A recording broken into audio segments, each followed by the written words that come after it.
All righty. So this is an interview conversation that I have been, honestly, I say this a lot with my interviews, but this one I'm definitely, truly the most excited about. And I've been excited about it since we thought of doing this. So, these nice people agreed. So you may have seen Chris in a previous interview. He had an interview shortly after Awakening. And I'll link it here so you can watch that if you want to. It was several months ago, and he and his wife have agreed to have a conversation with us. And the topic essentially is, how does awakening affect a relationship? What does it mean when someone wakes up in a relationship and the other person doesn't, for instance? How does that play out? Now, of course, it plays out differently for everyone. However, some of these dynamics we're going to talk about are very common. And I think a lot of people will be able to relate to this, and or their partners may be able to relate to this.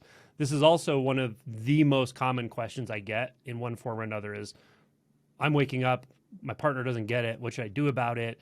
Or I'm worried that if I wake up, how's it going to affect my family, my relationship? This is like probably the number one type of topic I get asked about. And I've never done anything in this format. So I'm pretty excited to introduce Chris and Christie. Hello, Hi. Chris, Christie. Thank you. Yeah, we're super excited to be here. Excited to finally do this. I know, right? So how long have you been together? Almost, we're going on 15 years now, right? In September. Yep. Yeah, we got married. What, like 6 or 7 months after we first started dating? I mean, we just one of those where Yeah. we knew we wanted to be together, and like all couples had a little rocky bits in the first part, but been a great marriage, you know. You also raised children together. Yes. And are raising children, yeah. We have 3 kids, 15, 11, and 10. I get that right? Wonderful. Okay. So I guess let's just go back in the timeline, Chris, to when you first started becoming interested in spirituality, awakening, whatever this topic is that we talk about. And, you know, we don't have to go into all the detail we did in the previous video, but just give us a recap of what got you interested. What did you start experiencing subjectively, and or what kind of maybe materials did you come in contact with that suggested to you that there was something more? Sure. I mean, I guess seeking for me had been going on for a long time, as long as I can remember now that I think about it. I recognize that more now, that I've been on the path kind of for a long time, but I just didn't know anything about the path. Always seeking for something to satisfy, looking for it in religion, looking for it in electronics, looking for it in everything, you know. But what got me on the path, what led me to you was Zubin. Like I said before, I've always been into, like, you know, weird stuff like astral projection and lucid dreaming, and I've always loved like science and you know, quantum stuff, science and quantum physics, and just curious about how everything works and stuff. And so somehow, because of that, his thing with Bernardo Kastrup got on my feed. So I was like, oh, this is cool. So then I wanted to, you know, start looking into philosophy and all that stuff. I'm like, all right, I'm a philosopher now. Let's go. And then you got on my feed, and I saw it, and I just knew. I was like, oh, this is what it is. There's something deeper, and there's something deeper inside. I could just connect with what you were saying. Mm-hmm. Yeah. Did you apply any certain practices at that point, any inquiry, or did you just kind of feel into it and drop in? No, everything I can. I'm like always 100% go. And I wanted to use my mind because I'm so used to that, just very analytical. I was doing, like, you know, Wim Hof breathing. I was looking into all kinds of weird meditation method, which I realized some were Kundalini type meditation stuff, I guess, with breathing and different breathing methods. I don't know. I was just trying anything I could find. because I didn't even really know what to expect. I mean, like I listened to all your interviews, listened to The Power of Now, and I just didn't really even know what to expect. I was expecting some big experience, so I was doing all the meditations and stuff, trying to get that. And what'd you ask? I forgot. Oh, that was it. I was kind of curious. Did you apply practices and that sort of thing when you sensed that there's something here that you really resonated with this? Yeah. Yeah. Everything I could think of. And I listened to YouTube videos nonstop. I listened to, I read books, read your book. That one took the longest because I actually had to read it instead of listen to it. Power of Now, New Earth. I don't remember what all books. I don't do much reading anymore, but and at some point something shifted, and we talked about that in the last video. Yeah. So, well, all the while before this shifted, like I'm just loaded to the ears with Zen stink. I'm like, oh my God, I've got this thing now. Like, oh, this is so cool. Like, have you heard about this? Like, everybody needs to hear about this. Blah blah blah blah blah. You should listen to Eckhart Tolle. You should listen to this. And blah blah blah. You know what I mean? Yeah. Full on Zen stink, and I did all that to her and stuff, and she probably thought I was crazy, but dang it, I don't remember where I was going. I do that a little more That's now. Okay. What? So I was just kind of asking, like, at some point when we made that video, it was shortly after you had some sort of shift in experience of yourself, of identity. Yeah. So, and I didn't even, I had a big shift. It just felt really subtle at the time. And I didn't even really have a clue, like what it was. For me, it was more of like hearing that, that commentator in the head, and it just kind of, I guess now more I can explain it. It felt more like I was inside of a bubble all the time, right? Mm-hmm. Inside of this referential bubble all the time. Everything's about me. And it's like the bubble popped essentially. And instead of being here like this, all of a sudden I'm like this, I'm this kind of awareness, I guess. I'm noticing all the stuff instead of being so wrapped up in believing everything that's going on, the thoughts and just everything. It's like the bubble pop. But then for a while after that, it's like you could just climb back in that bubble and then jump out of it. And now the bubble's gone. Like even if I'm lost in thought for some reason, that awareness it doesn't go anywhere. It's still there. I mean, you can't actually go back into that bubble anymore. Right. Yeah. The other thing I wanted to reflect is I remember several times you and I've had talks about, I was always impressed that you noticed the emotional components of this very well, like very clearly. And you said very honestly, like you changed emotionally, your availability, your emotional connection with everyone, like that changed for you a lot. Yeah. Yeah, I was trying to fix myself before, because I knew something was wrong. I didn't completely believe my thoughts before, I guess. I just knew something was off and I shouldn't feel the way I did. So I was trying to fix myself. So I tried to be, see why I thought the way I did.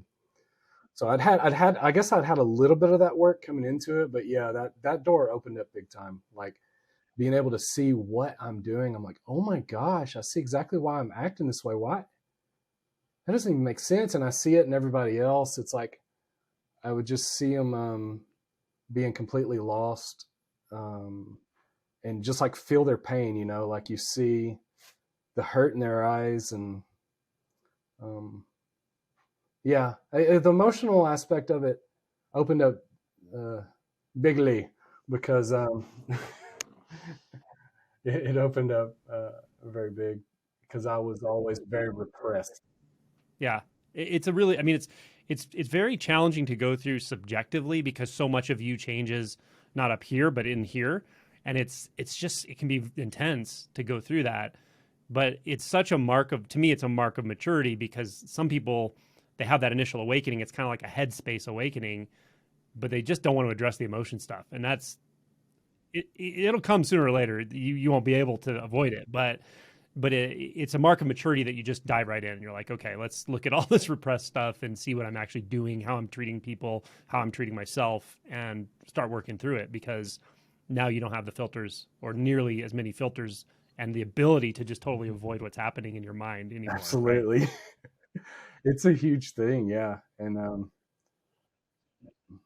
yeah. And the ego hides, like, or things kind of hide from you sometimes. Like, yeah, it's hard not to see everything, but there's still like little hidden aspects of yourself that just takes a little bit deeper dive, I guess. I don't know.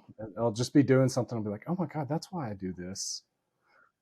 So I'm curious, Christie, now what were you thinking when this was going on? Like when he's approaching this, getting really interested in this stuff online, and then actually has a shift of some kind. Did you notice that? I assume he talked about it, because I think, knowing Chris, he talked about it. Yes. So what were you thinking at that time, like, happened with your husband? Well, he had been, I guess, watching videos and really getting into this stuff for probably a year, more than a year before. So the whole time I was just like, well, it's another thing he's into, or it's just a phase, or That's a good point. Or I was just thinking it's something that we don't have in common anymore. We're gonna like live separate lives, kind of. I mean, I really didn't know what to think. Yeah. But he was spending a lot of time with it, and always did that, right? I would just latch on to different things, trying to find the next thing. Yes.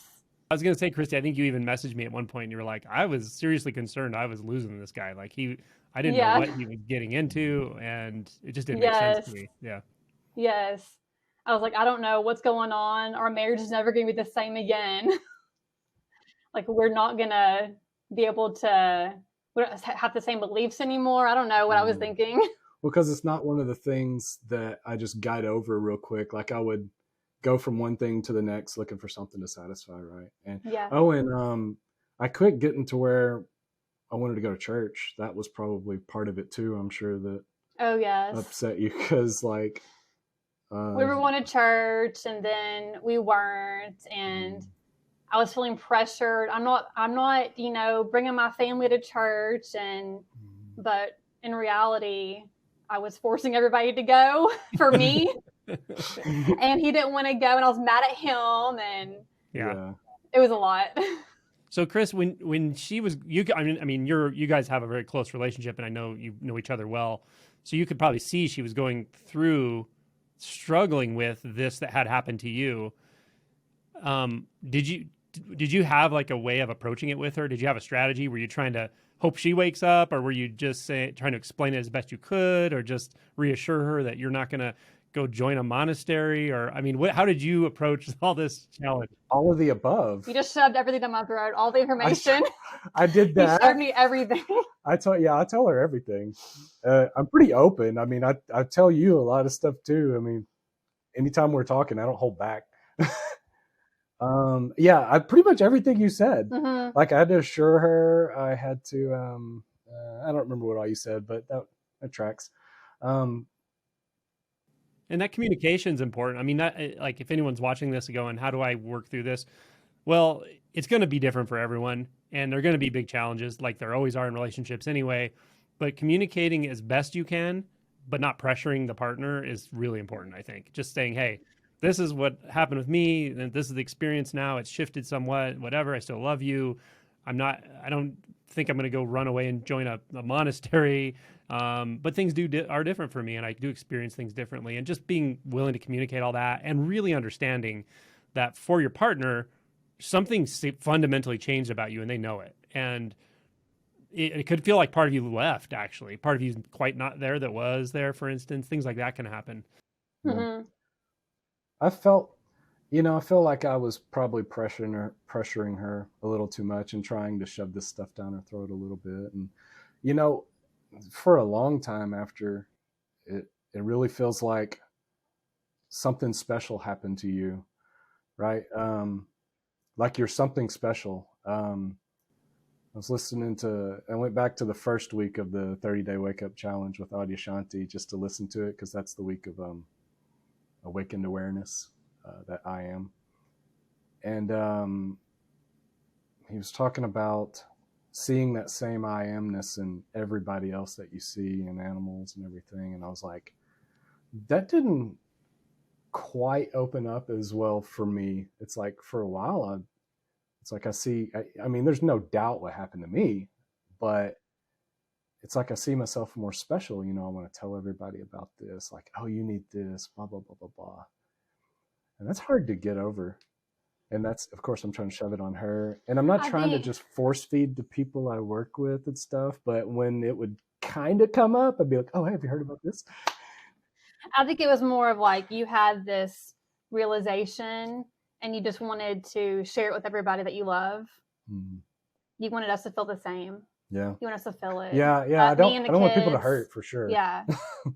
Yeah. It comes from a lot of sensitivity, just knowing you, Chris. Like, there's a part of us that wants to, have other people wake up so that we don't have to feel everything they're feeling too. But there's also a compassionate component where it's like, they're suffering, and you also know there's a way not to suffer at least that acutely.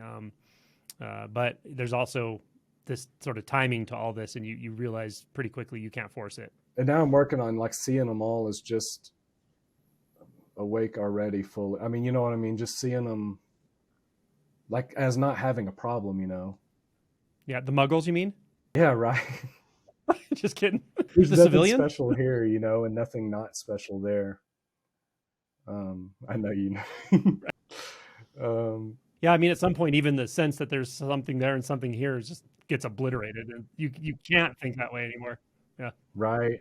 That's actually the biggest part of what I'm working on right now, and it is feeling more of we talked about this completely embodied, completely inhabiting the body.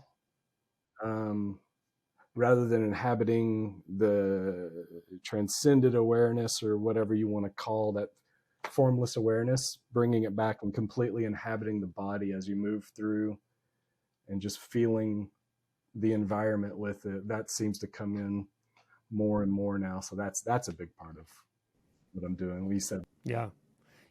And I also met, so you came to the town where I live, you were together traveling, and I met you, Christie, not long after this. And I remember you being very, very present, very kind, but I think I remember you pretty honestly saying, like, I don't know what this is about. Like, I remember you saying it we were having breakfast and you're like, yeah, I don't get it. It doesn't make any sense to me. And I don't remember what I said, but my sense was, I think what I said to you was something, because I sensed you're very much in the feminine aspect. And I was like, it's not about a subject or something other people talk about. It's something that's really deep inside you. That was kind of what I remember saying to you one way or another.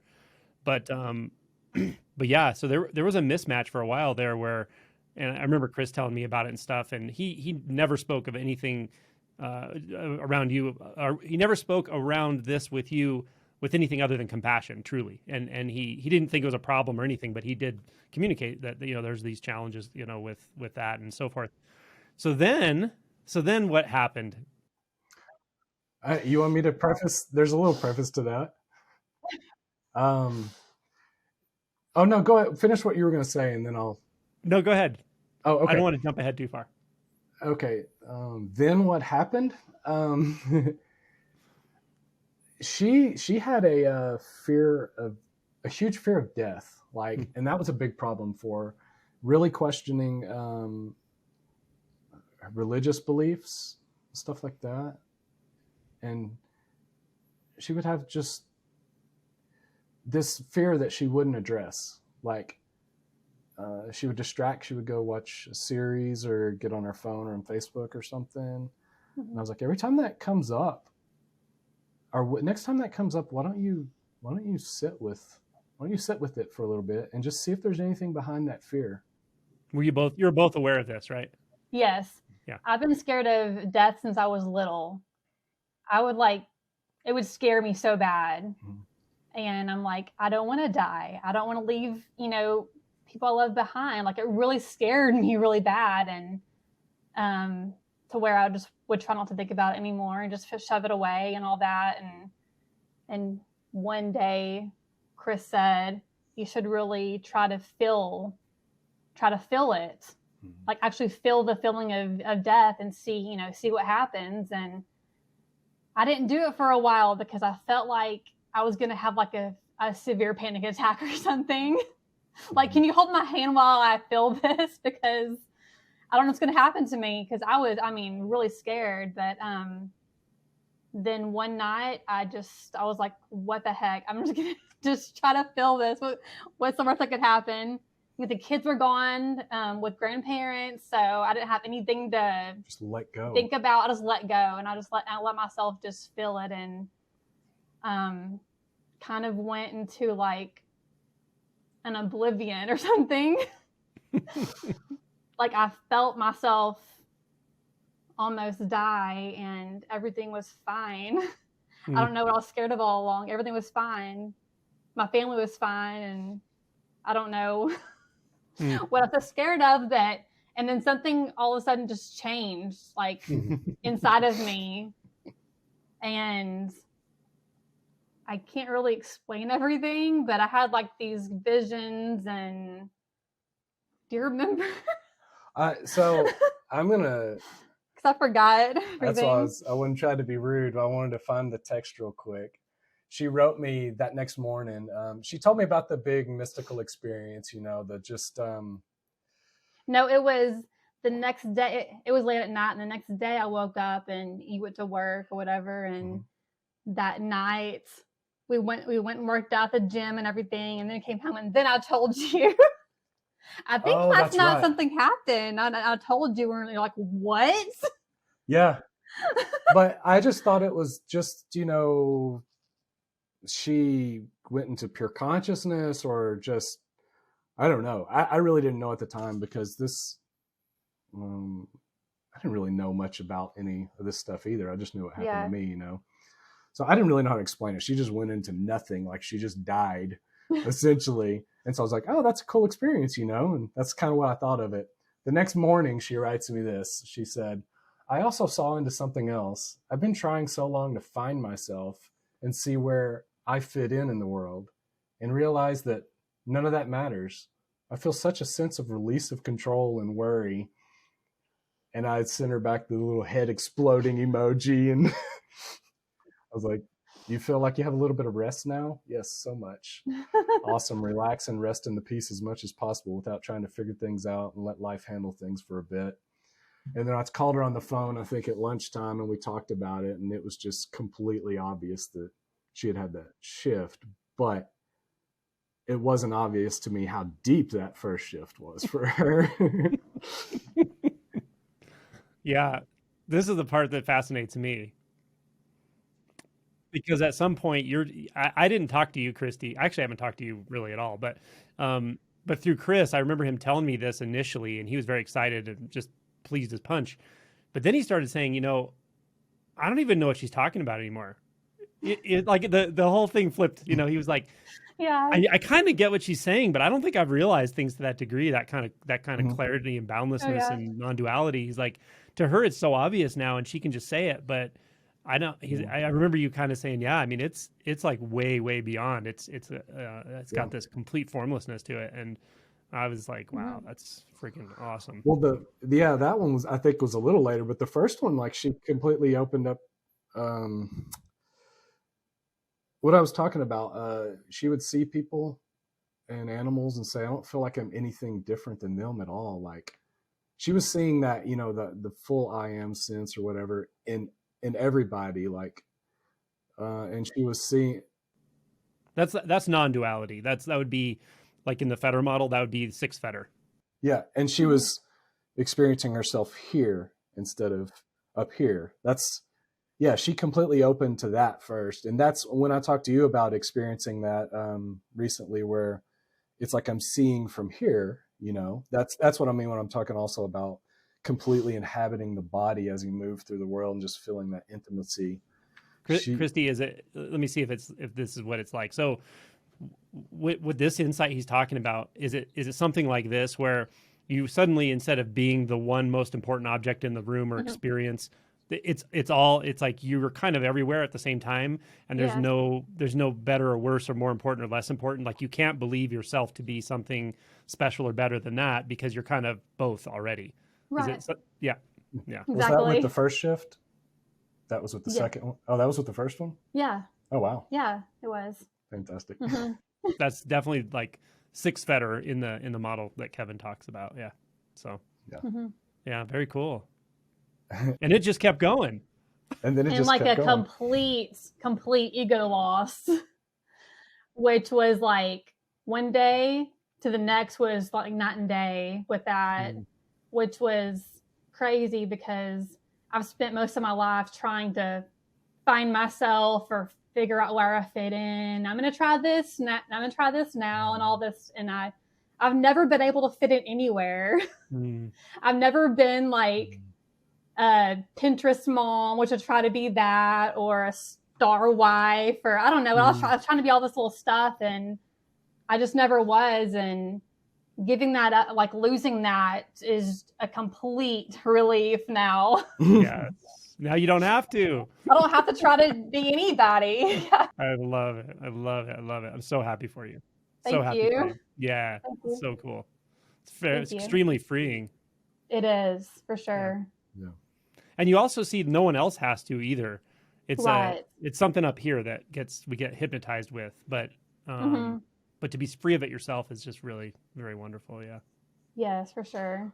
That was a big thing for her. I mean, like she wasn't trying to force it on anybody. She wasn't even trying to explain it. She didn't care for spirituality videos, even after really, or books or anything like that. This thing right here drives the really intellectual spiritual people nuts.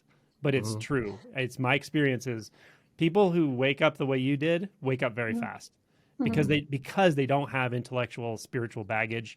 And this is not about intellect. It's not about doctrine. It's not about. It's just not. it's literally right here. Yeah. But what keeps you from noticing, I guess you could say, or like dying into what's right here is that pull of the mind, and it can take on a spiritual flavor easily. The ego can easily hide as a spiritual ego, and it can do it for a long time. You know. Yeah. It's just a pull. It's one more reason to go up into the mind. You know. Yeah. Exactly. Yeah, like he has all the information. He's watched all the videos, read all the books, and I've done really none of that. I was just, I guess, open and just ready. And yes, I've been giving up control slowly throughout the past, I don't know, 20 years or 15 or 20 years. I don't know. At least 15 for At least through a marriage too. I, of course, give it control, you know. That was probably a big part. Yeah. A bunch of things, but. No, for sure. Yeah. You were very independent when we got together because you were living on your own. Yeah. And I remember that was a struggle the first couple of years. And like over the last 13 years, I guess, after that. Because Chris worked away from home all the time, and I was, 4 hours away raising the kids by myself, basically. And I think after a while, I became, way too independent. And I don't know. But she had a master class on surrender and living with an overbearing husband like me. So for the most part, because I was a control freak and I still control a lot. I was pretty overbearing. You didn't know me before. We've talked about this before, but I mean, like I was projecting all my crap on everyone, but in the friendly, nice Christian way, Yeah, I mean, I got the impression from what you've told me that you were pretty intense and whatever, but yeah, I only knew you like this really, which, so yeah, Christie, now how did that, once you kind of had that shift and noticed, how did that play out in your life? Things just got lighter? For sure. It's gotten, yes. Yeah. It's gotten way lighter. I like comparing like before and after, but that's kind of what I do. But I can just sit and be present and just be content with what's going on in this moment right now. I'm not thinking about a million things running around in my brain that I used to all the time. I mean, I could never sit still before. There's always something to do and think about. And I had severe anxiety about everything, even things that didn't even matter. I was anxious about. And I'm like, I don't know how to stop this. And on anti-anxieties too, and it had started coming back right before that shift. Yeah. And I went from being kind of, I've always been an emotional person, but I kind of became shut off a little bit. And now it's like pouring out of me. Like I can't stop. Like the emotions are nonstop. I'm like, I'm sorry, I'm crying again. Yeah. It doesn't stop. But it did that for a while until that second whatever experience. Yeah, I want to hear about that, Christie. Yeah. You go. I don't really know how to say it. I'll start with a little part of it. And we both wanted to try like psychedelics. But I ended up getting what I could legally get. It was a very strong THC, and she wanted to try it. And after that, I guess after getting the right amount, the bottom kind of fell out. Yeah.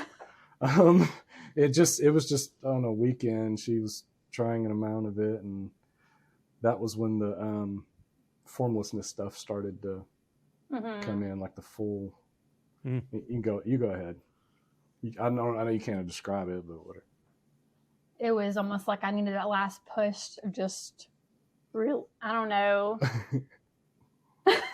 Some kind of release, just to make myself not think about anything. I don't know.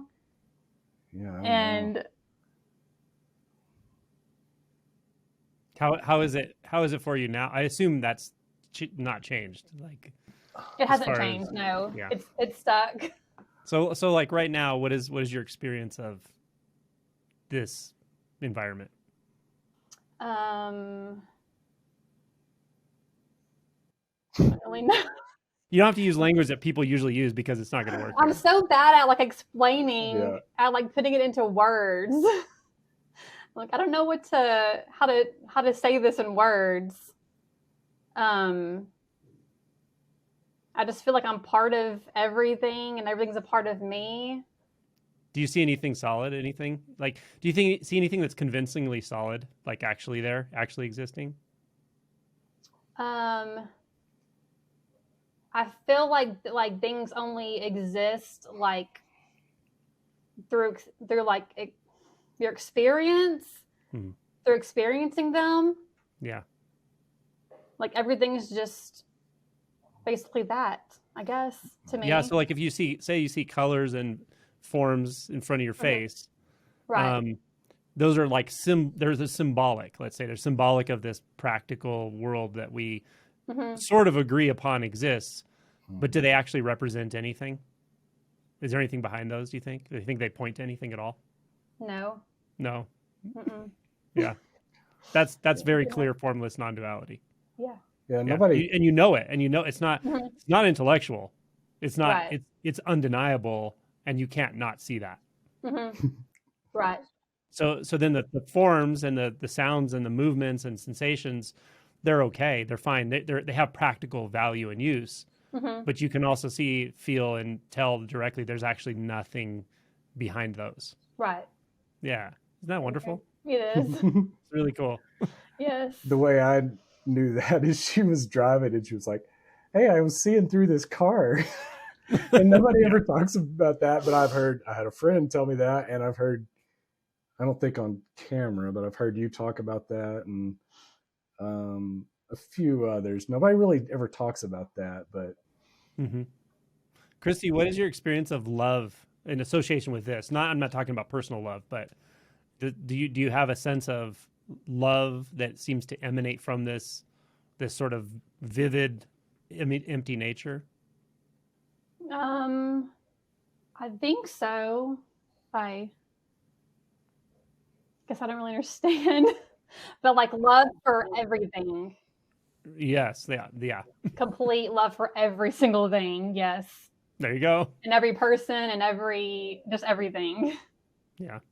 Yeah. Definite. It's so surprising in one sense. It's very paradoxical because there is nothing here, at least nothing in the way our minds would normally put it together as a solid object separate from me or separate from you. Right. And yet out of that, let's just call it unbinding, complete unbinding, or unconditioned or unborn even, there's this emanating like love of just the appearance. Yes. Yeah. Is that beautiful? Yes, it is. Yeah. And then and then let's see, later on down the road, I mean, that was just a few months after that first shift. Later on down the road, with no hallucinogens involved, but that first one was kind of triggered. I mean, the second one was kind of triggered by that. Before that, like, neither of us had ever done anything like. Yeah. Anyway, I started getting into and realizing that hallucinogens are very people have realized they are very valuable for people, like for emotion work. I know we've talked about that, but and healing people. And I was reading a level 5 trip report to her, and when I read that to her, it was, I can't remember the description of it, but she just got like, what would you say, really sad all of a sudden, and just experienced a death. Yeah. Because I knew that no matter if I actually did have an awakening or what, I really didn't know if that's exactly what it was that happened, but I was like, whatever happened is amazing, and I'm just going with it. I'm not going to spend too much time and effort, labeling every single thing and all that. Right. But I'm not really sure because that's exactly what happened. You still had doubts. And I still had some doubts. And then when he read that, I was like, oh my gosh, there's no doubt about it. That's what happened. Yeah. Like, that explained it to a T. Yeah. And the sense of self beyond that, was there any sense of self remaining? No. Yeah. And that's not an uncommon thing with that drop of that subtle sense of self that you can totally not even notice it's there, but you damn well notice when it's not there. Right. Yes. Yeah. And so it can come with an intense grief that's not even explainable. You feel something energetically deep inside you just being pulled apart. It's like gone, blinking out of existence. Yeah. Yeah. I felt like I just completely died, and I think I cried again. But I cry a lot these days. And from watching your videos on the fetters, it makes sense. Like, like after that's gone, like all that stuff's coming up, I guess, with the.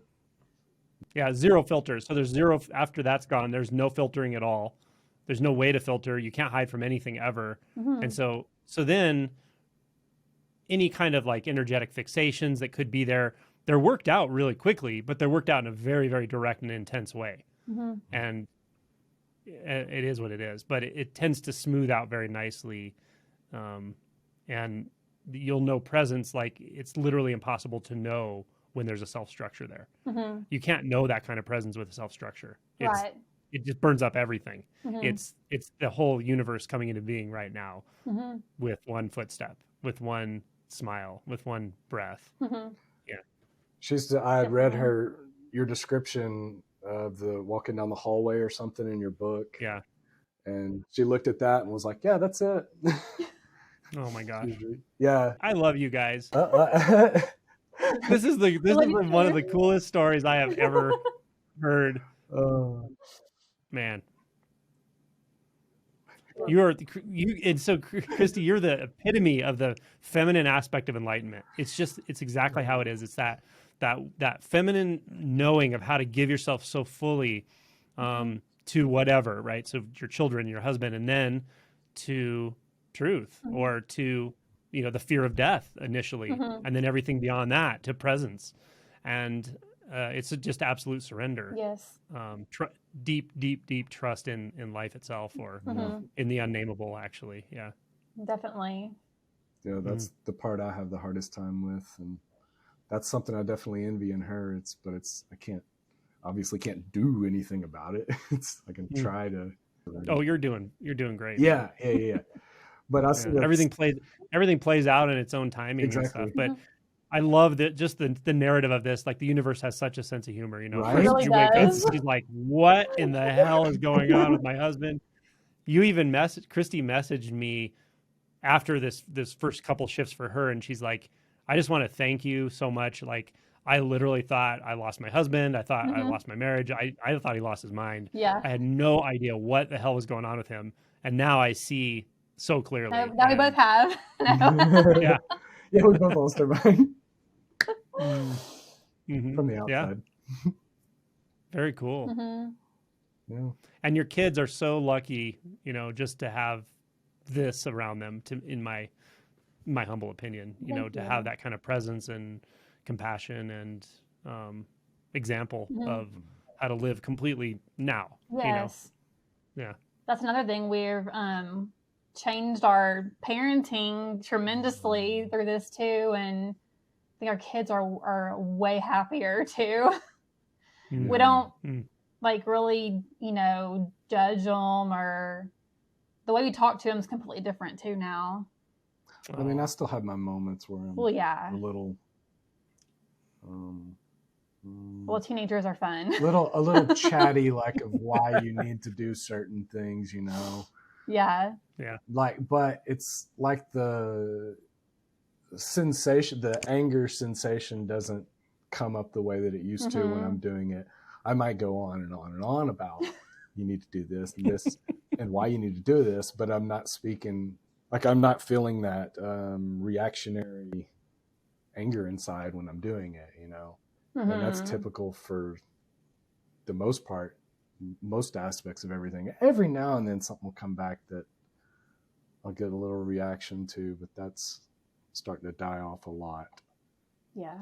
So that really helps. Awesome. I still got to chill out sometimes, though, and let him just be and not just overwhelm him with information and you need to do this. Sure. You have a really good teacher sitting right next to you now. I know. You couldn't ask for anything more than that, man. Oh my gosh. You could not. I'm not even joking. She'll never know it. She'll never even say it or admit it. But that feminine aspect and example of enlightenment. Yeah. It's not even. She doesn't have to say a word. It's nothing to do with words anymore. Yeah. It's about move. It's the way the body moves. It's when you speak and when you don't speak. It's not even just in people. It's like the whole environment. There's such perfection and attunement and synchronicity in every single movement, everything. But you have a human living example sitting next to you, which is awesome. Well, you helped her along the first step of the path, and then she's gonna pull you into herself. Oh my gosh. I of course love getting into the mind stuff. I'll be like, hey, what about this? Blah blah blah blah blah. It's like, I don't know, but when I can't explain it back to you because I have a hard time like saying it into words. I'm like, I don't know. How can you say this in words? Exactly. No. It's literally impossible. It is, yes. I try and I'm like, forget it. I don't know what I'm saying anymore. Just don't listen to me. Sometimes but you damn well know it. Yeah, for sure. Instinctually, by being it. Yes. Really by being nothing. Yes. Sometimes just looking at her is, like triggers, not trigger in a bad way, but just like we do a lot of staring. We do a lot of eye gazing. And our daughter's like, y'all are so weird. Yeah, my weird hippie parents. But that really helps me. Like it feels, it's very present, I guess, like just timeless and unknown. It brings that in a lot whenever I just kind of look at her eyes. Like I have times where I don't even recognize who she is and she's just brand new and it's just completely timeless. And so I don't have to make her stare in my eyes, but if I did, I probably would. Total mystery behind those eyes. Yeah. So she's triggering for sure. Well, that's the other aspect that people don't know some people know for sure, but when you're around somebody who's empty of self, there's something, that emptiness, it just pulls everything to the surface. It can be wonderful to be around, but also there's nothing that can hide in that. Mm-hmm. You know, she can't hide anything from herself, and nothing can be hidden. It's just how it is. And it doesn't need to be, nothing ever needs to be hidden, but it can be uncomfortable when surprising things get pulled into consciousness suddenly. Mm-hmm. Yeah. I'm so happy for you guys. This is just so cool. Thank you. Thank you. What a wild ride. Huh? It sure has been. I know. I'm trying to think of any other wild experiences or realizations or crazy things that have happened. I mean, there's been so much that before this interview, we're like, oh yeah, we should probably mention something about this. And were just like, it's just going to go the way it goes, you know? Yeah. We're not going to prepare for it. We're just going to talk and just go with it. I think it came out great. Yeah. All right. Well, thank you so much for your time and your honesty and vulnerability and telling these wild and crazy, but amazing stories that have happened to both of you in a very relatively short period of time, actually, a couple years. Like, wow. Mm-hmm. Amazing. Yeah. Yeah. Like, what, 6 months for you? Mm-hmm. Thanks again for your time, guys. Thank you.